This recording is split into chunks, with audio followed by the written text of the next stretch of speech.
আমরা জাতীয় নাগরিক পার্টি এনসিপি আমাদের জায়গা থেকে মনে করি আমরা আগামী নির্বাচনে অংশ নেওয়ার জন্য হোক আর রাজনৈতিক দল হিসেবে আমাদের ভিত্তিটাকে গোড়াটাকে শক্তিশালী করার জন্যই হোক না কেন আমাদের সবার আগে দরকার সংগঠনটাকে শক্তিশালী করা।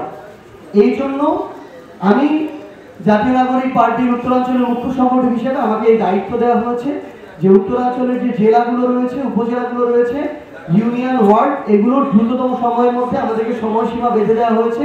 আমাদের সাংগঠনিক আহ্বায়ক কমিটি করতে হবে। আমরা নভেম্বরের লিলি বিউটি সোপ, যার অ্যান্টি এজিং গুণ তারুণ্য ধরে রেখে ত্বকে করে উজ্জ্বল, তারুণ্যময় উজ্জ্বল ত্বকের জন্য। রিমার্ক 30 তারিখের মধ্যে সারা বাংলাদেশের ওয়ার্ড পর্যন্ত আহ্বায়ক কমিটি করতে চাই। এটা শুরু করতে হবে জেলা আহ্বায়ক কমিটি দিয়ে। আমরা আগামী 15 দিনের মধ্যে আমাদের হবিগঞ্জ জেলার আহ্বায়ক কমিটি এনসিপি প্রকাশ করতে চাই। এই জন্য আমাদের এই জেলার যারা জেলা উপজেলা পর্যায়ে নেতৃবৃন্দ আছেন আমরা তাদের সাথে সাংগঠনিক মত বিনিময় করেছি।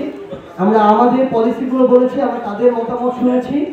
এই সামগ্রিক বিবেচনায় আমরা যেন ভালো, যোগ্য, দেশের জন্য, মানুষের জন্য যারা কাজ করতে চায় এই মানুষদেরকে যাচাই বাছাই করে আমরা সবচেয়ে সেরা কমিটিটা দিতে পারি যারা আগামীতে হবিগঞ্জের প্রতিনিধিত্ব করবে। এই কারণেই হবিগঞ্জে আসা এবং বাংলাদেশের প্রত্যেকটি জেলায় এই সাংগঠনিক সমন্বয় সভাটি হবে আমাদের জেলা আহ্বায়ক কমিটিগুলো করার জন্য। আমাদের লড়াইটা ফ্যাসিস্টের বিরুদ্ধে। আমরা আমাদের ক্রাইটেরিয়াগুলো আমাদের যারা দায়িত্বে আছেন জেলা উপজেলা পর্যায়ে তাদেরকে স্পষ্ট করে জানিয়ে দিয়েছি। আমরা মনে করি হবিগঞ্জ জেলার মানুষ যেই কমিটি প্রত্যাশা করে একটা রাজনৈতিক দলে বিভিন্ন শ্রেণী পেশা, যোগ্য, সৎ এবং যারা মানুষের জন্য কাজ করে ওই মানুষগুলোকে প্রাধান্য দিয়ে আমরা আমাদের আহ্বায়ক কমিটি করব। হয়তো সমন্বয় কমিটি আমরা দ্রুত করার কারণে আমাদের সীমাবদ্ধতা ছিল, আমরা স্বীকারও করি এটা, কিন্তু আমরা এই সীমাবদ্ধতাগুলোকে আহ্বায়ক কমিটিতে কাটিয়ে উঠবো ইনশাআল্লাহ। আমরা আমাদের জায়গা থেকে অন্তর্বর্তীকালীন সরকার এবং পররাষ্ট্র মন্ত্রণালয়কে স্পষ্ট করে জানিয়েছি এবং আমরা প্রয়োজনে তাদের সাথে আরো একাধিকবার আমাদের বসতে হবে, যেহেতু সরকার নিজেই সরকার প্রধান বাইরে আছেন। বাংলাদেশে আমরা দেখেছি গতকালকে একটা মিছিল হয়েছে এবং সাথে সাথে 2 শতাধিক তাদের সন্ত্রাসী যারা এই কার্যক্রম করছে সেই সন্ত্রাসীদেরকে গ্রেফতার করা হয়েছে। আমরা স্পষ্ট করে আমাদের জায়গা থেকে বলি যারা এই খুনগুলোর সাথে, গণহত্যার সাথে জড়িত তাদের বাংলাদেশের কোনো রাজনৈতিক অধিকার তাদের থাকতে পারে না। দ্বিতীয়ত, দেশের বাইরে আমরা পররাষ্ট্র মন্ত্রণালয়ের মাধ্যমে প্রত্যেকটা এম্বাসি এবং কনসুলেটে এই আলোচনা আমাদের জায়গা থেকে করছি।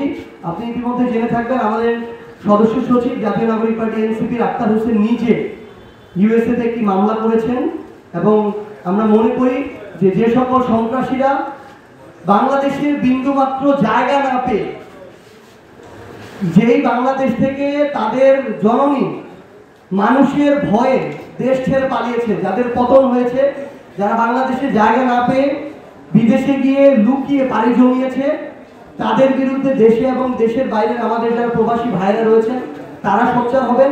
আইনগতভাবে যেই যে পদক্ষেপগুলো নেওয়া দরকার আমরা তার প্রত্যেকটি নিব এবং সেগুলোর বাস্তবায়ন দেখার অপেক্ষায়।